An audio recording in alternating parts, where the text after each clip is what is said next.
Welcome to a quick look at the public catalog and its features. The catalog is used by patrons and staff alike. It is accessed online using any browser. Typically, the URL used to access your Apollo public catalog is yourlibraryname.biblionics.com. That said, you can host the catalog at your own domain. The place to do this is in Setup, Supercharge your library, host your catalog at your own domain. So let's get started. There are three main functions of the public catalog: searching, accessing electronic resources, and account management. Let's look at account management first.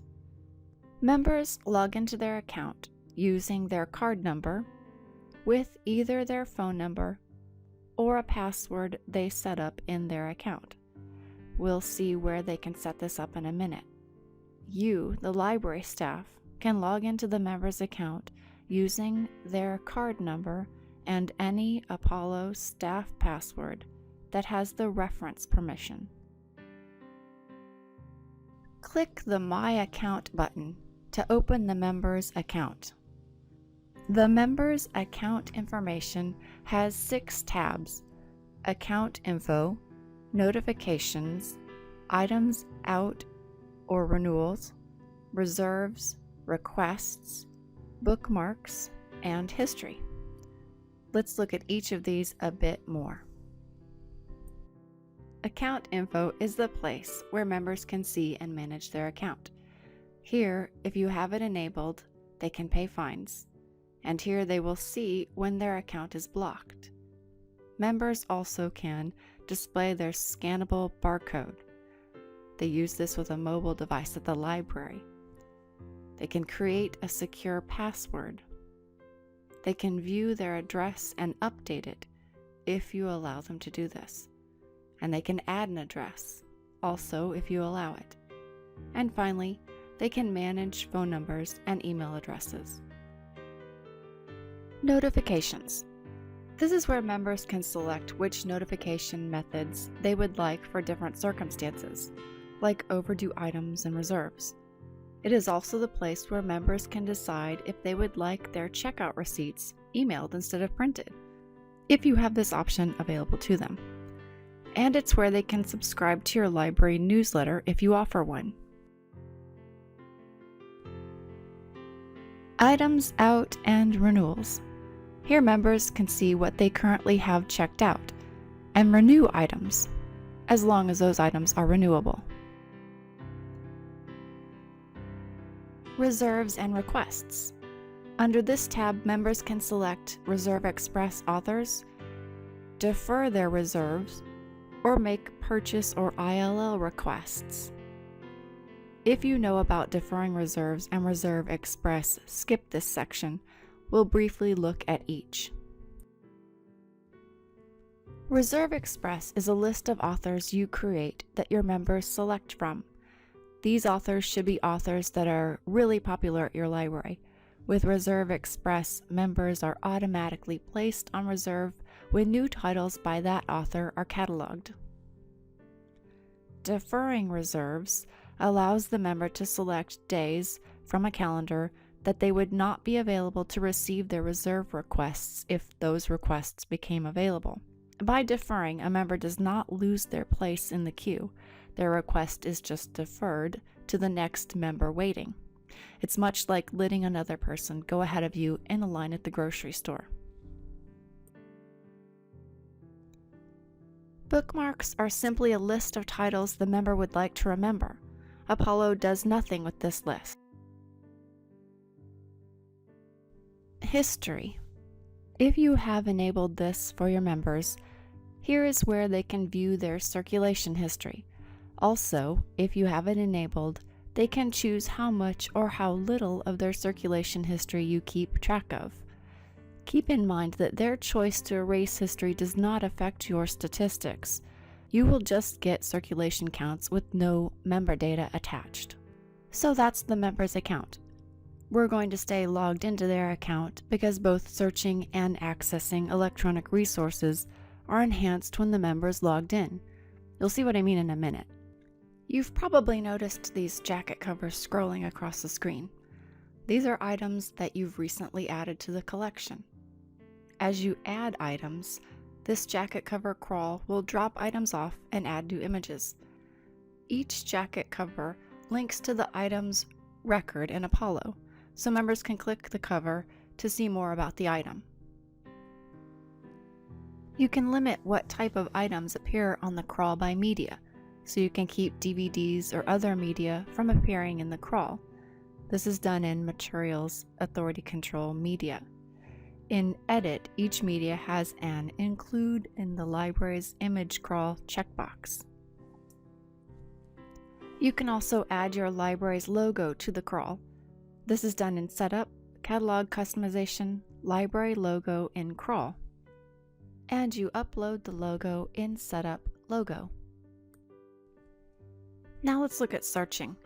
The quickest and easiest way to search the catalog is to enter a search term, leave the default as Search All Fields, and select the Go button, or select the Enter key on your keyboard.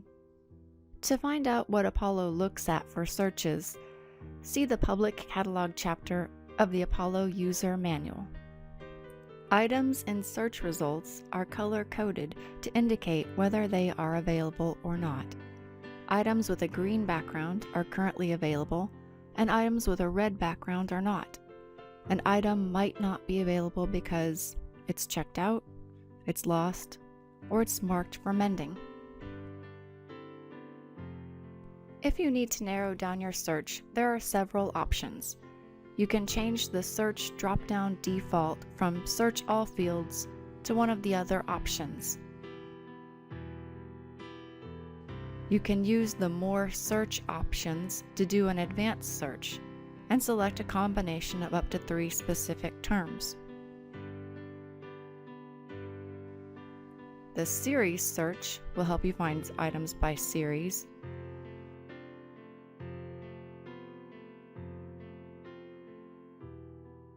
And a Subject search will help you just search for certain subjects. And last but certainly not least, there is the Search Refinements option. Search Other Libraries is a search you can enable for your members. It allows your members to search other libraries from within your own catalog. It's a particularly nice feature if your members regularly use other libraries in your area. You enable it and build the list of searchable libraries in Setup, Catalog Sharing. Another form of searching the collection is to use What's Hot. Here you can see what items are most popular. That's items that are checked out the most. You can view what's new to the collection. And you can view book lists. These are item lists created by staff. The most popular and what's new lists are automatically created by Apollo. Book lists are created and managed in Reference Book Lists. Now let's look at electronic resources. If you have subscriptions to electronic resources like Overdrive or Mango Languages, you can make those databases available to your members on the public catalog. When the member is logged in to Apollo, they only need to click the database icon and they are redirected to the database. Databases are set up in Setup Databases. Here are a few search features of the public catalog. The public catalog will suggest a search term when a possible typo has occurred. Clicking on an item brings up the item's details. Here, a member, if they're logged in, can place a reserve or bookmark the item. This is also where members can write material reviews, if you've enabled that feature. Also, if the member has checked the item out before, that is indicated here. Search results can be sorted by any heading. And finally, let me show you a few catalog features. The catalog has help documents your members can access, and these documents are customizable by you. The templates for these documents are available in Setup Catalog Help. At the bottom of the catalog page are Visit Us, Contact Us, and Language. Visit Us shows your members the library's location, its website, phone numbers, email address, as well as your library's hours. This information comes from what is set in the Setup module of Apollo. Contact Us allows your members to send you a message directly from the catalog. You designate the email address to receive these messages in Setup System Options. And Languages allows your members to change the language of the public catalog from English to one of the other options. I hope this quick look at the public catalog and its features was helpful. Thanks for watching.